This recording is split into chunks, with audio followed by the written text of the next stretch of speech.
சில விஷயங்கள்ல கரார இருந்து முதல்வரே பிடிச்சு உள்ள போடணும்னா ஆல்ரெடி கெஜ்ரிவால் உள்ள இருக்காரு, அதே போல ஹேமந்த் சோரன் உள்ள இருக்காரு முதல்வரா இருந்தும். அப்ப இது ஒரு மிரட்டலாக தான் கேட்கிறேன். நான் காவல்துறையில தமிழ்நாட்டில் இருந்ததுன்னா எஃப்ஐஆர் போட்டு முதல் குற்றவாளி ஸ்டாலின் அரசு உள்ள தள்ளியிருப்பாங்க. அண்ணாமலை கொண்டு ஆட்டுக்குட்டின்னு சொல்றாங்க. ஆட்டுக்குட்டி கிடையாது, ஆட்டு புழுக்க. ஆட்டுக்குட்டினா கூட ஒரு மரியாதை உண்டு. ஆடு போடுற ஒரு புழுக்க.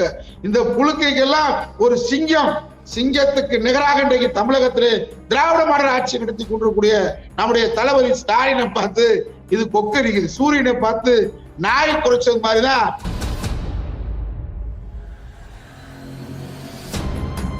அவர் பேசுறது சனாதனத்தை பத்தி உதயநிதி ஸ்டாலின் பேசினா வடக்கு இருக்கிற சாமியார் பேர்களும் ஆண்டிகளும் போண்டிகளும் உதயநிதி தலையை வெட்டும்னு சொல்லுவேன்.